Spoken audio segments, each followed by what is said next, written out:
Welcome back to the Common Sense Crypto channel, everyone. This is Rich, making another video on XRP today, as usual.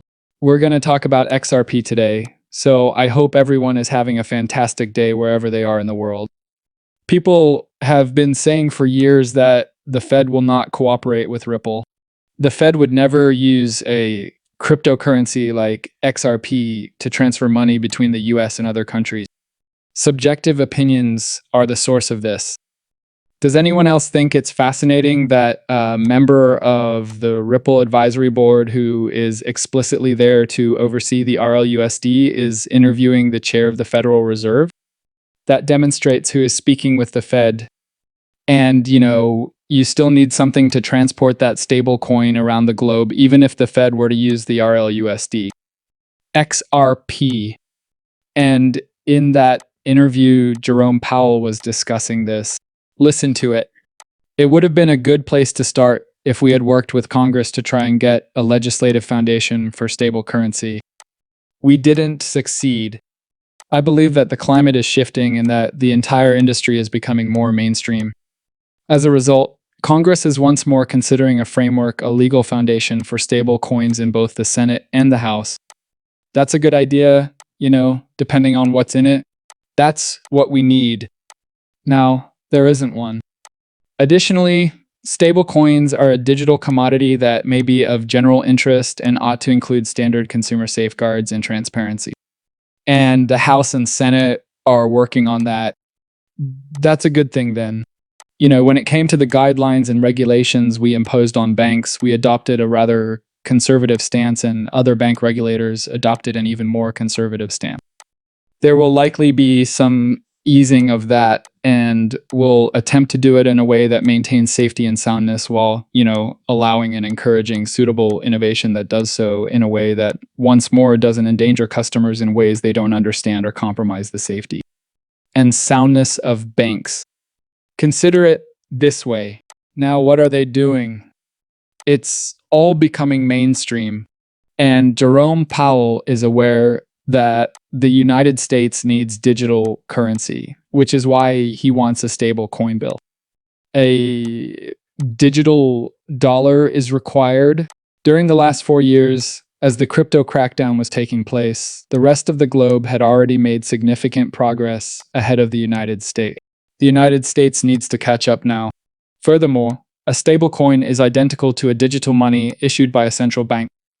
The sole distinction is that it is issued by a private business, such as Ripple. Customers seek rapid payments because they desire control.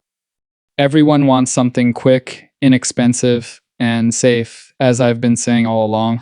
Additionally, real-time payment adoption is exploding. It's not going to slow down. In order to receive funds instantly, people are even prepared to spend more. You can see the demand from that. And for that reason, Ripple will eventually outperform Swift.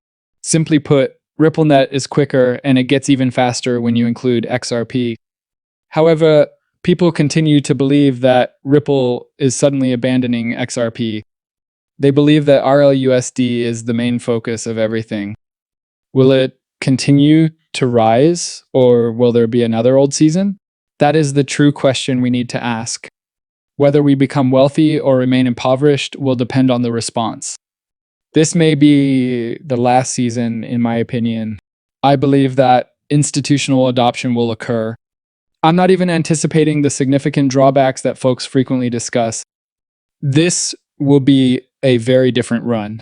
I'm beginning to disagree and not like what Ripple is doing, Blue Hawk Legend continues. The length of time is one factor, but other factors include their recent statement that RLUSD will be utilized for cross-border payments and their decision to use Chainlink rather than Flare. We believe that was XRP's function. It is imperative that RLUSD take action. It must travel throughout the XRP ledger. That event will increase the value of XRP. Additionally, RLUSD provides many opportunities that XRP just cannot, at least not yet. In the future, the same individuals that welcome RLUSD will also begin using XRP. XRP provides liquidity on demand. I emphasize it because there is a severe liquidity issue affecting the banks. And I believe that Flare's tardiness is the reason Ripple went for Chainlink rather than Flare. I think Flare ought to have been much better than it is today. International companies require quick and inexpensive means to transfer funds. Real-time cross-border payments, supported by institutional-grade compliance, transparency, and trust, are now possible thanks to the integration of RLUSD into Ripple payment. Indeed, RLUSD was incorporated into Ripple's payment mechanism. Nonetheless, using XRP makes it even faster. And I emphasize that because while the payments are quick and inexpensive, they might be even quicker and less expensive if they use XRP. The RLUSD and XRP will be complementary to one another. That's what I envision happening in the future. Additionally, I believe that by the end of this year, we will be examining a variety of XRP blockchains in addition to ISO July 2025 and November 2025 keys to success. It's also documented. They've been recording everything they do along the way, you know. They've been pointing you in the direction of financial success. You simply need to wait for it to occur. I continue to believe that a 2-digit XRP will be readily visible by the end of 2025. I believe that a 3-digit XRP will be seen in 2026, perhaps in the early months of that year. Many people are discussing when it might occur, which is January or February of the next year. However, a 2-digit XRP will appear before that. Many individuals are currently discussing this. Earlier today, I must have received this on X from 5 different people. Amazon will take XRP as payment after partnering with Ripple. It's becoming exciting. It's also true. While Ripple and a double I are partners, a double US is actually Amazon Cloud. It's not like Amazon where you can shop and they even demonstrate the capabilities of Ripple.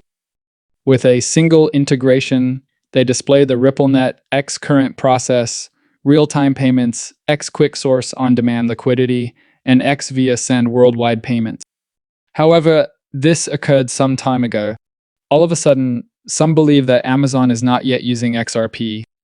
That hasn't happened yet. Is that going to occur again? The likelihood is high. CFO Warren Jensen's decision to join Ripple's board of directors may be seen here.